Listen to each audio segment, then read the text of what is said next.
महाराष्ट्र आणि भारताच्या सामाजिक आर्थिक पुनरुत्थानाचा मार्ग हा केवळ आधुनिक धोरणांमधून नव्हे तर आपल्या ऐतिहासिक आणि सांस्कृतिक पायाभूत रचनेतूनच सापडू शकतो, असे तज्ज्ञांचे मत आहे.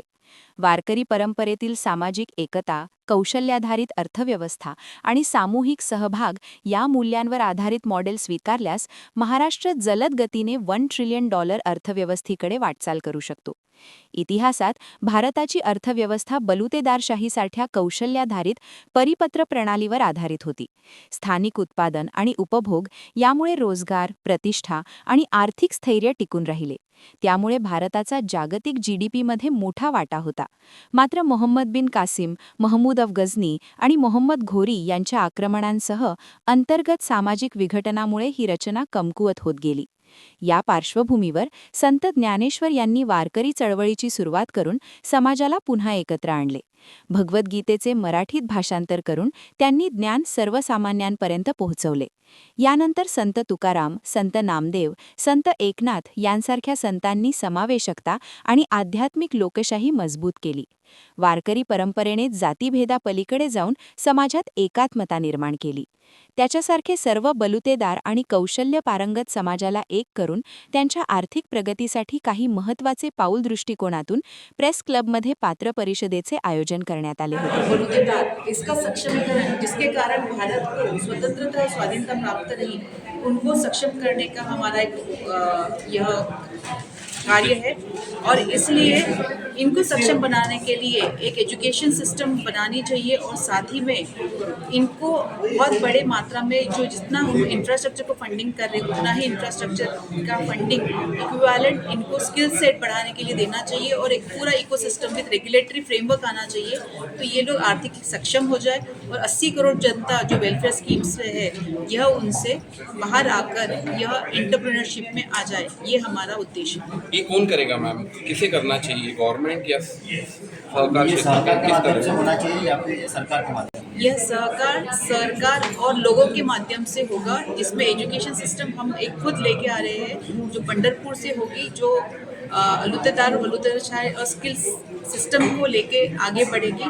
और दूसरा रहेगा institute of Indian economics end research centre, जो इंडियन इकोनॉमिक्स के ऊपर स्टडी करके हमारे बजटरी प्रोविजन किस तरीके से होने चाहिए इसमें एक प्रावधान प्रस्तुत करेंगी और लोगों को सिखाएंगी। $1 ट्रिलियन की इकोनॉमी, इसका पायलट प्रोजेक्ट बनाने के लिए हमारे साथ कई सारे लोग जुड़े हैं और इसका पायलट प्रोजेक्ट अंडर वे है, इट इज़ अंडर कंस्ट्रक्शन।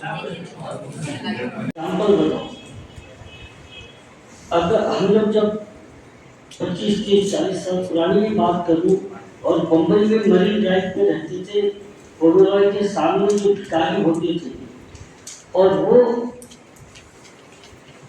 ये अरब के लोगों से बात करते थे, सर $1, ओनली $1, अपने से रुपए पैसे मांगेंगे मगर उसको मांगेंगे जिनके पास डॉलर है। ये उनकी खासियत होती है। आप ग्रुप बना के बैठे हो, वो समझ जाएगा कि इस ग्रुप में कौन इम्पोर्टेंट आदमी है और उसको जाके परेशान करने लगेगा पैसे मांगने। वो पैसे नहीं भी देगा तो जो बाकी लोग हैं सुन रहे हैं वो अपनी जेब से निकाल के देते। ये कला जो है कि कस्टमर से कैसे लेना। अगर स्ट्रीट वेंडर्स को आप देखेंगे वो कितने भी रुपए बोले, 100 रुपए का भी आइटम बोले, मगर वो असेस कर लेता है कि तुम्हारी जेब में कितने रुपए तुम देने तैयार हो और वो उतर के वहाँ तक आता है। कभी स्ट्रीट वेंडर को आप देखोगे नहीं कि उसके कस्टमर को जाने। तो अल्टीमेटली बिजनेसमैन वही है जो कस्टमर के सेटिस्फेक्शन के हिसाब से उसको मटेरियल प्रोड्यूस करके दे और उसकी कीमत पे वो माल उसको दे। अक्सर हम क्या देखते हैं कि जिसके अंदर बहुत बड़ी कला होती है वो अपनी कला का दाम खुद फिक्स कर लेता है, वो मार्केट प्राइस उसकी नहीं देखता और उसकी वो कला दिखती है।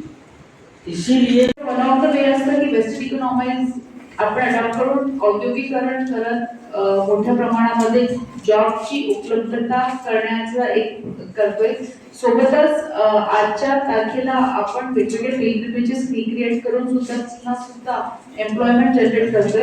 पण सर्वात महत्त्वाचा जो मुद्दा आहे की जे 80 कोटी लोक जे वेलफेअर स्कीम्सवर आहेत त्यांना एम्प्लॉयमेंट उपलब्ध करून देण्यासाठी जो सशक्त आपला वर्ग आहे, जो बलुतेज आहे, त्याला जेव्हा आपण सक्षम करू आणि त्याला जेव्हा इन्कम मिळेल तर त्याचे दोन मुद्दे होतील. एक तर त्याला इन्कम मिळत असल्यामुळे तो वेलफेअर स्कीम्स मधून बाहेर जाईल आणि जो सरकारचा जो 80 कोटी लोकांवर होणारा जो खर्च आहे तो वाचणार.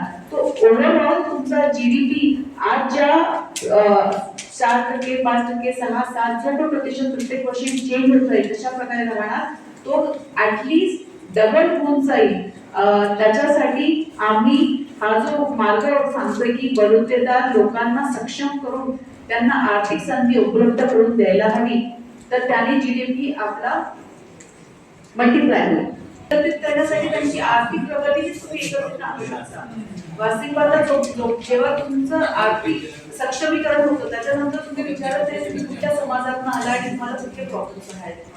तर ज्यावेळेस प्रत्येक बलुतेदार सक्षम आहे, म्हणजे आज आपण बिझनेसेस कुठले करतो, मोठमोठ्या घरातली लोक आधी वस्तूंचा व्यवसाय करायला घाबरायची, वेगळंच नाव दिलेलं असायचं.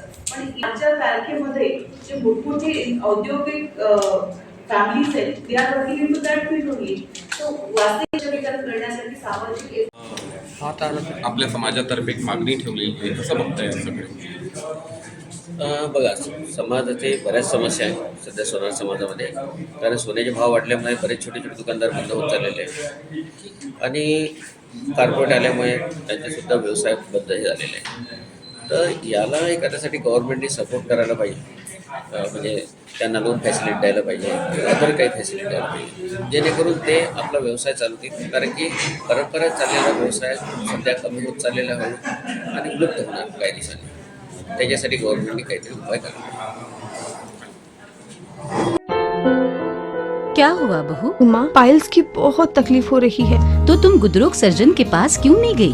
देखो, जैसे हार्ट के लिए हार्ट स्पेशलिस्ट, ब्रेन के लिए ब्रेन स्पेशलिस्ट, तो पाइल्स के लिए पाइल स्पेशलिस्ट क्यों नहीं? स्त्री हो या पुरुष, टॉयलेट में तकलीफ केवल पाइल्स ही नहीं, और भी कई प्रकार के गुदरोग तथा कैंसर भी हो सकता है. इसीलिए इसकी प्रत्यक्ष जांच जरूरी है.